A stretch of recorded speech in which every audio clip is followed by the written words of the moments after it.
Let's talk about Nik Color Efex. This application is awesome. In fact, you can think of this app as having 58 different filters in your camera bag that you don't have to carry around with you. So if you're using a graduated neutral density filter, a polarizing filter, a sunlight filter, those types of filter that maybe you would screw on the end of your lens, the cool thing is Nik Color Efex allows you to do those electronically in the computer afterwards, plus things like tonality control, color control, you can do skin softening. There's all kinds of things that you can do in this app. In fact, let's take a look at some of the filters that are available to us. So when we load this app in, you can see on the left-hand side, we have 55 filters plus the 3 that are always available on the right. That's clear view, grain, and the hue, saturation, and levels filter, which is amazing. We're gonna be playing with that a little bit.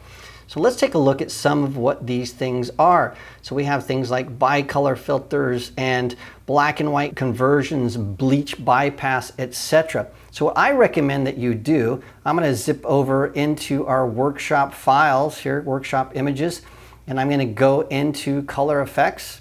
And then I'm just going to grab this image here, this Odette image. I'm going to drag it into our application here. So to apply a filter, I can do this in one of 2 ways. I can, on the left-hand side, I can click on the plus, bam, and that bicolor filter is going to show up on the right-hand side in a stack. So then I can start changing the parameters of this filter, how opaque it is, what kind of colors it's using, etc. So I've got all these different things I can select and change with this filter. I can add or subtract things using a control point or a neutral control point or a control line, some of those things that we saw in the introduction.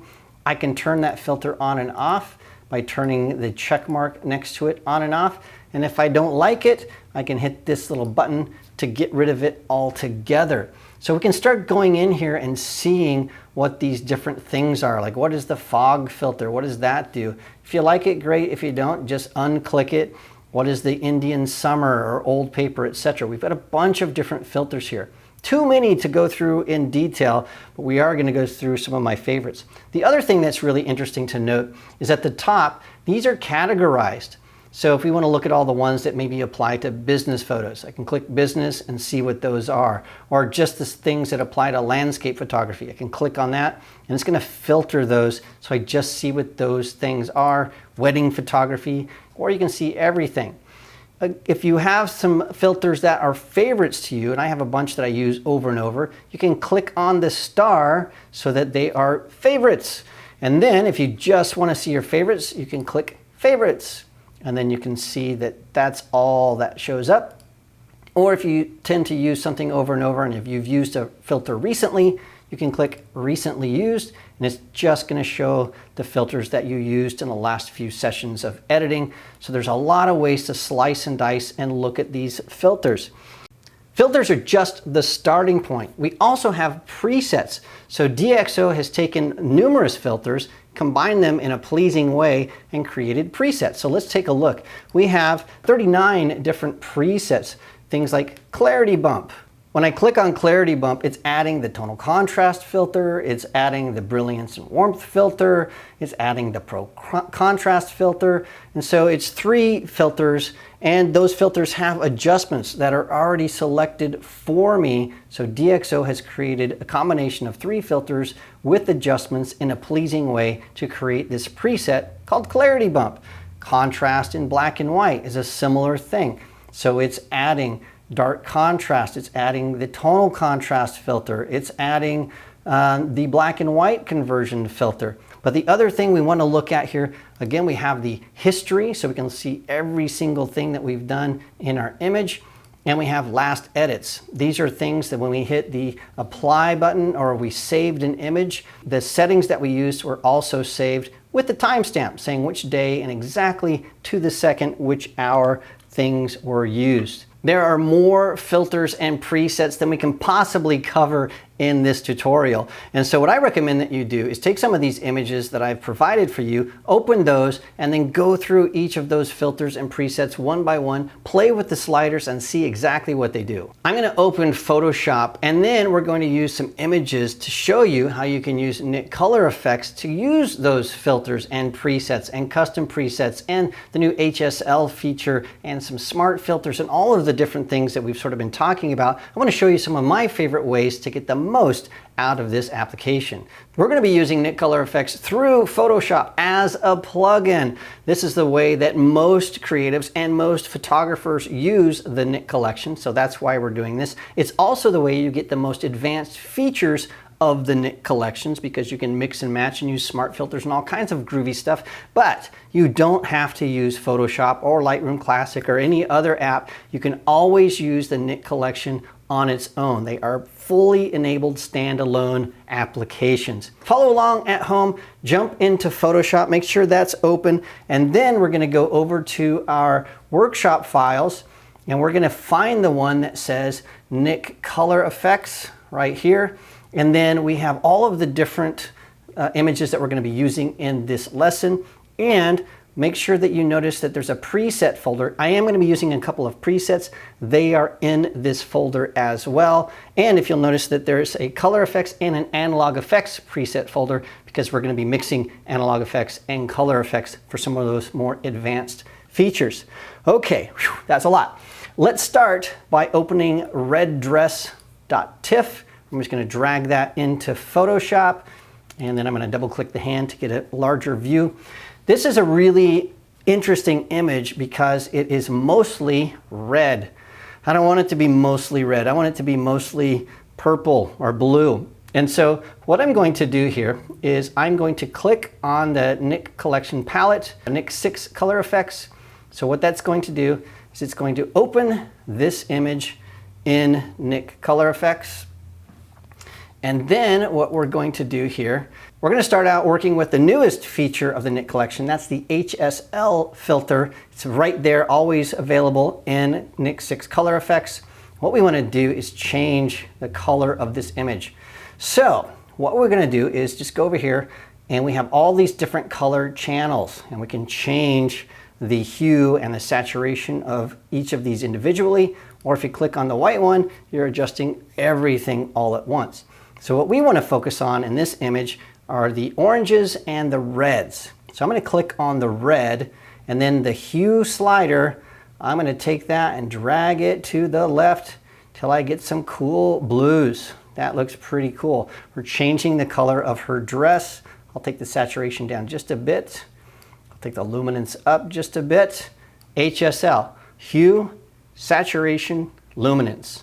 Hue, what color you're working with, so you can change the before and after by changing the hue. Saturation, how much of that color do we have? And luminance, how bright or dark is that color? HSL, that's what that means.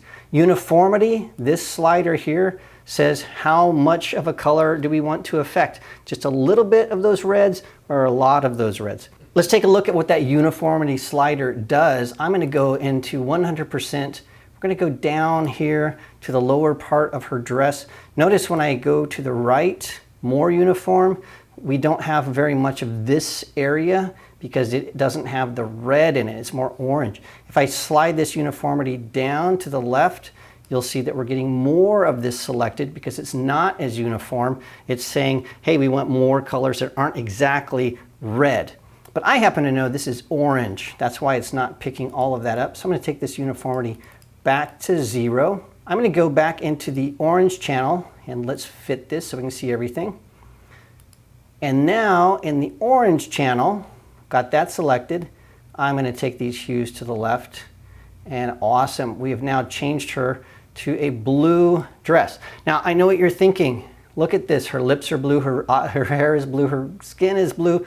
That's because her skin, her hair, her face, her lips, all of that has a lot of red and orange in it. So this entire image is basically red and orange. There's not any blue or violet or anything else. So what I'm going to do here is I'm going to click on Convert to Smart Object. We really want to make sure we always select that unless there's a good reason not to, and I will hit Apply. That way I can always come back and make adjustments if I want. Now we have a layer that's been affected by color effects. She's totally blue, her hair, her skin, everything. I really don't want that. I want to have some control. That's why Photoshop gives us added functionality. We can add a layer mask. A layer mask is essentially a way to apply or not apply different effects in a layer. So what I can do is on the right hand side, I have this little icon. I can add a layer mask. You can see that layer mask, it's a block, it's a white block. And what that means is that everything is going to show up. It's totally opaque. What I can do then is I can use a brush, a black and a white brush. If I paint anything on that layer mask that's black, it becomes transparent. So whatever's underneath that shines through. What's underneath that? Well, the original image.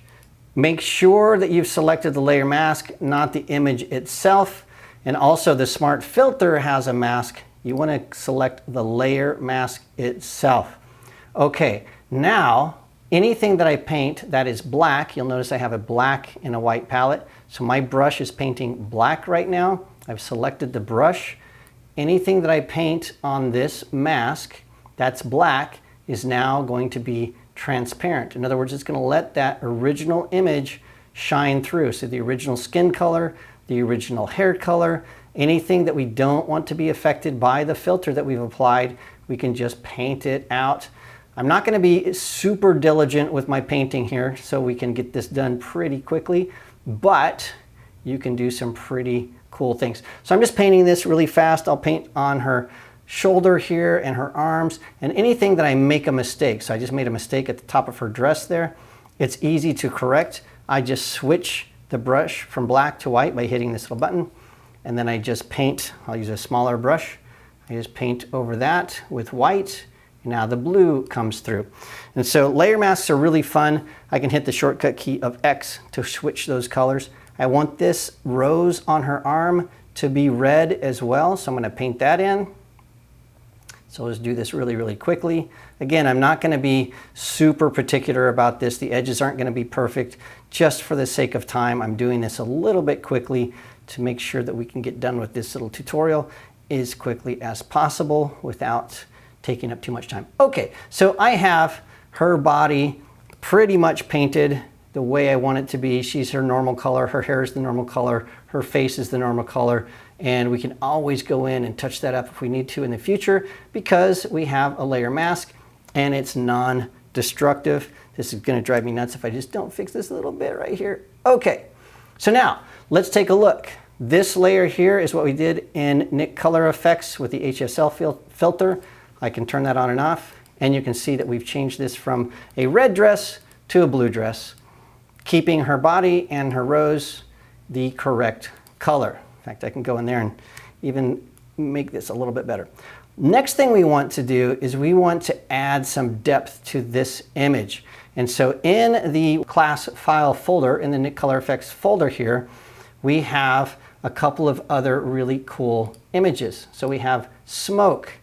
We have these two images here, horizontal and vertical smoke. Now these were created as DNG files using DxO Pure Raw. That's why they have these cool names. We're going to explain that when we get to the Pure Raw lesson.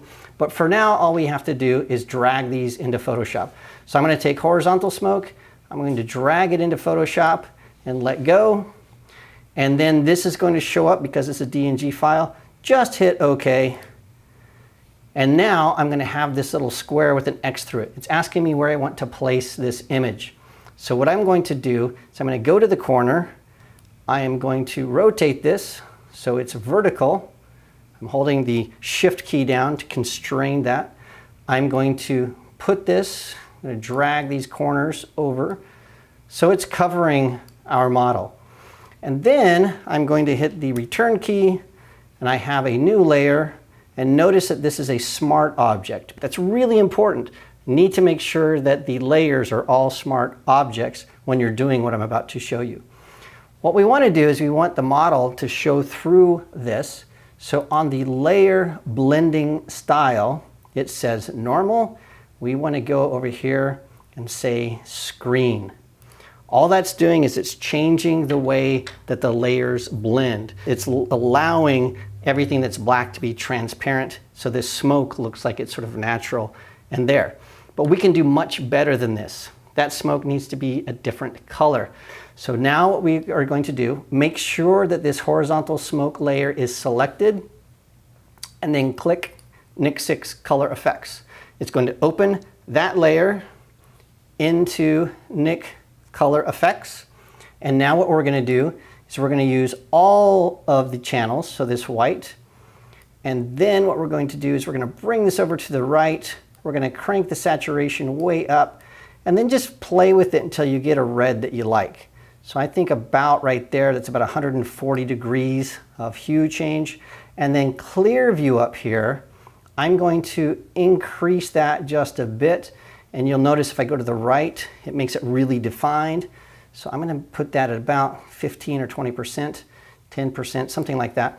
And so I'm going to make sure I have Convert to Smart Object selected and hit Apply. Now we have this red smoke over the blue dress. There's one thing that may have happened. If this happened to you, here's how to fix it. If you opened that in Nik Color Efex and the model appeared instead of just the smoke, there's something that you need to change. On the Nik Collection 6 palette, there's this little gear, and it will ask if you want to apply the filter to the image composite or the active layer. So if you had the image composite selected, you might have gotten the entire image based on where you clicked. So if that happened, just change that to active layer and try again. Okay, so what we're going to do now is we're going to add a little more smoke, and we're going to do some really fun copying and pasting. We're going to take the vertical smoke, do exactly what we did with the horizontal smoke. We're going to drag it and drop it. We're just going to say okay. And this guy, what I want to do is just drag it up around her face, something like this. It doesn't have to be exact. Hit the return key. We have a new smart object layer. Again, we're going to go change this to screen. So now it looks like we have smoke on the other side. Notice this is a smart object. I want it to be red just like the other one was red. But all I have to do now, I'm going to hit the Option key on a Mac or Alt on PC. I'm going to click on the Nik Color Efex. I'm going to drag that up to the new layer and drop it. And now what's happening is that filter and everything I did is copied. If I pop this down, you'll see that there's a smart filter with the Nik Color Efex. I didn't even have to go over into Nik Color Efex. I just copied the smart filter, and it behind the scenes went and did all the work that I needed to do. There's more that we can do here. So this looks a little clunky. So what I want to do is we're going to do what we did before. We're going to add a mask to this layer, the vertical smoke layer. We're going to make sure we have a brush. So I'm going to grab a brush and make sure that we have a black brush. I'm going to make this larger. Then I'm just going to brush the smoke from her face so it looks like it's behind her. And that looks pretty good. Now we need to add a little bit of depth of field so it looks like this smoke is part of the natural photo. So watch what we can do. What we're going to do is we're going to go down here and we are going to click, instead of active layer, we're going to say image composite. In other words, we want to apply this to everything that we've done, flatten that image, and then send it over. So to do this, we're going to click the background image. So what we're telling Nik when we do this is to take this layer and everything above it, and we're going to send it over to the Nik app that we want to use. In this case, it's Nik Analog Efex. So all I'm going to do is click on Nik Analog Efex. It's going to open up from Photoshop with all the adjustments that we've made. Go into your custom presets. I'm going to go into this one right here, Smoke Bokeh. Remember, that's in your workshop files folder, so you can add that yourself. I'm going to click on that and notice that it blurs the smoke to the right and the left, but it keeps the center in focus. It's a bokeh filter that I'll explain in the Analog Efex class, but then I can say Convert to Smart Object, I can apply that, and then there it is. We have the whole thing. So this is a really fun way to work with different tools. So we have first our HSL filter, we changed this to blue. Then we added some smoke, we changed that to red. We added a smoke in a different direction, made that also red, just copying that filter, and then we blurred that to make it look like a more natural, shallow depth of field portrait, and we have a fantastic image. Now, because it's non-destructive, we can always go in and change things. We can always change the colors, we can change where that bokeh is, we can add and subtract and move things around. It's really, really fun. We're gonna keep having fun. So now that we're done with this, I'm not gonna save it. You can if you wanna save it on your hard drive to play with a little bit later. I'm gonna go back to our workshop images, and we are going to open this image here, lightrays.tiff. I'm just gonna drag that into Photoshop. There we have it. I'll double click the hand. So this is a decent image, but it needs a few things. It needs more punch, and we need to do some things with Sydney's skin. And so to do that, we're just going to click on Nik Color Efex. This is going to open in Color Efex and allow us to start playing around. To save some time, I've created a preset, a custom preset. It's called Sydney Blue Rays. And so all we need to do is go find that, Sydney Blue Rays, click on it. Remember, this is in your workshop files. You can do this yourself. You can see immediately by hitting the compare button that we have a dramatic difference. So let me show you exactly what's in this preset. I don't want to just skim over it really fast. So I added a detail extractor that really takes all this smoke and all the haze and all the detail in her shirt and brings that out. I can turn that on and off, and you can see how much of a difference just that one filter did. And I only added about 17%, so it's not a ton there, but it's really bringing out some contrast and saturation.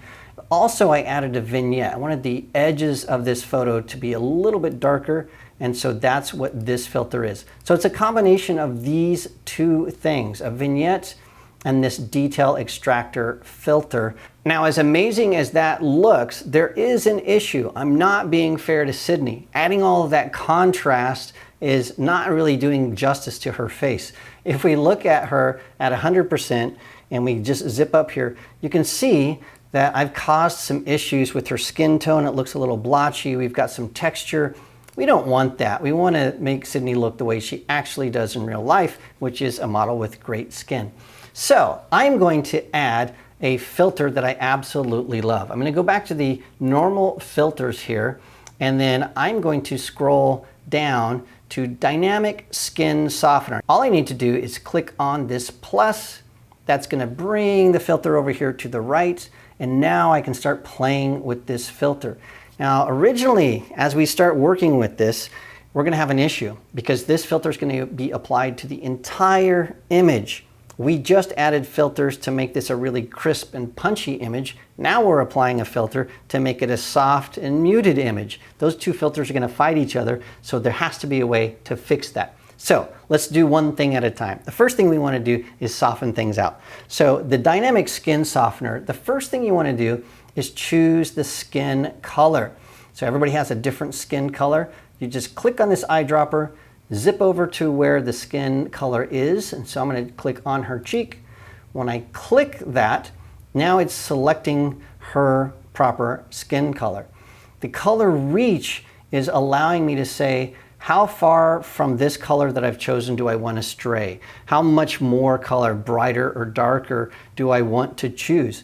So I'm going to take that color reach and pull it to the right a little bit. We can see here on her face, if we go into 100%, sort of how the skin color changes. You can see that on her eye where the light is falling, this is a little bit more orange, it's brighter, it becomes a little darker, a little bit more brown here on her cheekbone, on the shadow. So what we're saying is, how close does the color have to be to this, which is what I selected for this filter to apply. So we want it to apply to these lighter tones all the way down to these darker tones. So we're increasing the color reach to say include all of that, but not so far that it's getting into her hair and some of the darker colors that are of similar hue.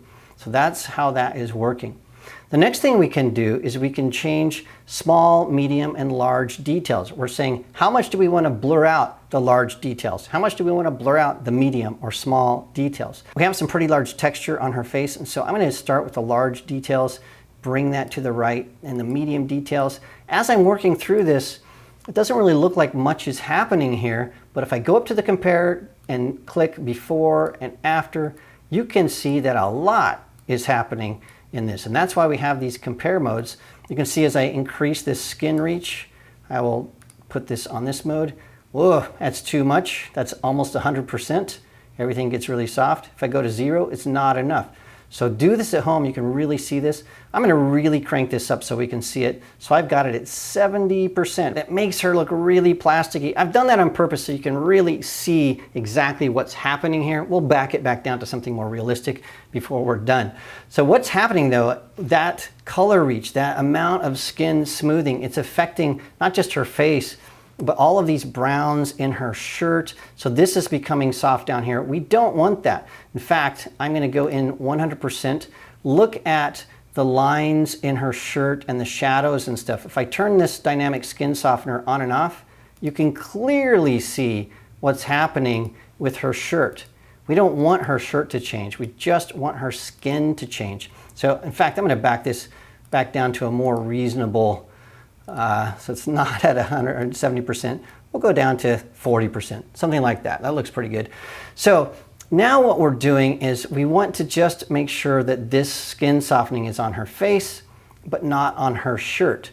And so good news, we have in this filter, we can add a control point. So we're going to go in here, use what we've learned before. We're going to click on her face. I'm going to click fit so I can see this whole thing. Zoom this circle to say focus on this stuff. I'm going to make sure I say face so I know which control point this is. Then let's take a look at what's being affected here. I can sort of drag this around. Again, we have luminance, chrominance, and diffusion. So let's take our luminance. Let's take that up a little bit. So we're saying we want it to be this similar to the luminance of her cheekbone. I can even drag this around and we can sort of see what we're affecting. We want to be more in line with the colors of her skin. So I think luminance needs to go down and chrominance needs to go up. In other words, let's select more colors that are similar, but not necessarily shades that are similar. So I'm playing with those two things. You can see that we're getting her face. That looks pretty good. We're not getting a lot of her hand, but that's okay. We have a way to fix that. So we have this selected. And so now, if I turn off the mask, we can zoom in here. We'll hit fill. Now notice that we're affecting her face, but we're not affecting the rest of the image. We're just affecting her face. We fixed that issue of the problems with her shirt being blurred out. We're just applying. But we wanted a little bit more on her hand. So again, we can do what we did before. We have Option or Alt. We can drag this down to her hand. We can make sure this is a little bit smaller. And so now if we look at this, we've chosen her hand. And then we can fiddle with this luminance. We can fiddle with other things to just sort of refine that. But it looks pretty good there.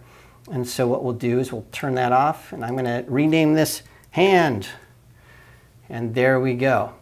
So we were able to go in and change the entire image and then make some local adjustments that look better. This is a great file to play with some of these filters, the contrast and the skin softening and the detail extractor. This is a great image to do all of that kind of stuff. But I want to move on and do some other things as well. So what we're going to do is we're going to close this out. You can save it if you would like. I'm not going to save it. And we are going to open a new image in Photoshop. Again, it's in our workshop files. We're going to go over here and we're going to open Odette. I'm going to click, drag that onto Photoshop. That opens up. We have this image that's sort of low contrast. We want to add some punch to that. We want to make this look a little bit more artistic, and we can. So again, I'm going to go in here, Nik Color Efex. I'm going to click on that. And really what I want to show is how to get some contrast in film grain and some of the other things that are fun about color effects. So the first thing I'm going to do is I'm going to go down here and I'm going to look for film grain. So again, it's one of my favorites. So I'm going to click on this plus and we have a film grain filter. I'm going to zoom in to 100% so we can really see what's going on here. You can't see much because we haven't done a lot of adjustments. So I need these grains to be much, much larger. So the grain per pixel, I want to take that down to something about 2 something. 211 sounds good. Now notice this is really grainy. That makes these shadows, it makes it more contrasty. But I can also go in here, I'll take these shadows, I'll increase that.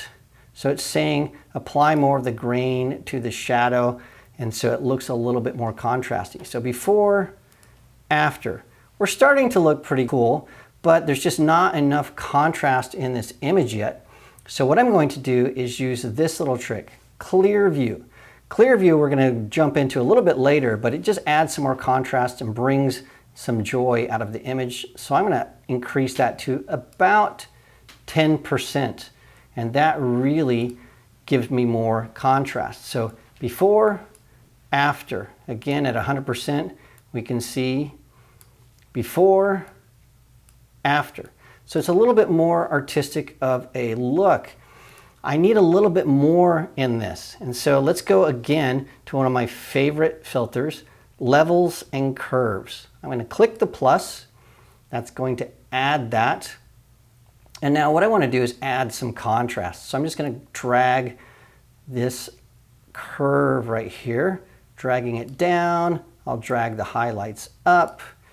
I'll drag this down, just get a classic S curve. And that looks so much better. So the last thing we want to do is I'm going to look for image borders. So it's just right up here alphabetically, image borders. I'm going to click on that. We want this to be artistic. So we already have this really cool border here. We've got a bunch of different types of borders. So I'm going to just choose, I don't know, 8. That looks cool. So we went from to, pretty cool. I like that. So I'm going to save this as a preset. I'm going to save this and I'm going to call this Odette Blue because it's sort of bluish, and save it. Okay, it's in there now as one of my presets. In fact, I'm going to mark that as a favorite, and then I'm going to convert this to a smart object, and I'm going to say apply. Now here's the cool thing. We did all that work. I don't want it to go to waste, so let's try something. What I'm going to do now is I'm going to go over to my folder, my workshop images. I'm going to take Odette arms. I'm going to drag that. Make sure you don't drag it onto the image, but around the image. And so it's going to open as a new image. And then, remember I saved that preset and then I said, make this a favorite. So now I can go over here and I can look over here. Odette Blue is there. I'm just going to click it. It's going to go into Color Efex, apply that preset, and bring it back into Photoshop with just one click. Now if I wanted it to be non-destructive, remember I could hit this little gear, and instead of saying apply in Photoshop, I could say apply in Nik Collection, and then I would have all the changes and the non-destructive editing that I wanted. I just wanted to apply it really fast, and that's a way you can do it. Creating a preset, making it a favorite, and then you can just click a button and apply it really fast, and now we have 2 images that match, and it looks pretty cool. There's something else built into Color Efex that's very powerful. It's called Clear View. You can take an image that's a really low contrast, a little bit muddy, and breathe new life into that image. In our Workshop Images folder, let's go there really fast. We go in again, Color Efex. Let's grab Lighthouse TIFF and open that in Photoshop. So we have this image, and you'll notice that it's just low contrast. The clouds up here look like just one blanket of gray. There's just not much to it. We need a clearer view of this image. So that's what Clear View is all about. So we're going to open this in Nik 6 Color Efex, and we're going to go here to Clear View. This is always available. So I'm going to change this. I'm going to go all the way to 100% just so you can see what this does. Oof, that's too much. You can see before and after. Now we can see clouds in the skies, different layers of clouds, all kinds of stuff. So to make this more realistic, we're going to take this from 100%. Let's take it down to something more reasonable, like 25 or 30%, something like that. Again, here's the before and after. So what Clear View is going to do for us is going to clear up things. It's going to wipe the fog away so that now we can start adding filters and work with this image as we would if it had some contrast right out of the camera. So let's start adding some other filters. So what we're going to do is we need some tonal contrast. So another one of my favorite filters. So again, let's go down alphabetically to tonal contrast. It starts with a T. Tonal contrast, there it is. You can see I've marked it as a favorite. I'll click plus. That looks pretty good. So what I'll do here is I'm going to leave this pretty much exactly the way it is, but I'm going to take the saturation and I'm going to take that up just a bit. So about 40% or so, something like that. And then my contrast type here, what I'll do there is I'm going to bring my highlights up just a little bit because I want more contrast in the clouds. I want more contrast up here. So this highlight slider, I'm going to take it all the way to 100%. So if I turn that on and off, you can start to see how we're affecting this image. It's becoming too dark, this image. And so we need to change some things. So what I'm going to do is use one of my all-time favorites. I'm clicking favorites so I can find it quickly. Levels and curves. So I'm going to change these levels and curves. Instead of clicking on the curve itself, I can use these sliders underneath here to change where the blacks, the midtones, and the highlights fall. So in this, I think all I need to do is click on the midtones, drag that to the left, and it's changing all the tones to the right. I want this to be a little bit of a pastelish kind of look. So that's what we get. So it's a really quick and easy change. You can see before, no contrast at all, not really any color. After, we have something there that we can work with. I really like this. We could add a border, we could keep going with this, but the point is clear view, that's without clear view, that's with clear view. Clear view is going to help save so many images that might be shot on a day that's a little overcast, a little foggy, a little bit of pollution in the air, whatever it is. If you've got an issue with your image like this lighthouse, Clearview is going to save the day. And the good news is Clearview is in almost all of the Nik collection, so it's not just in Color Efex, it's in other apps as well. Okay, we have just finished a really fun look at Color Efex. You now know how to take a filter, apply that filter, adjust that filter, use your selective adjustments to just apply a filter to a certain area, and then save custom presets and then share those and use them over and over again. It's really a lot of fun. So now that we've covered this, let's dive into our next app.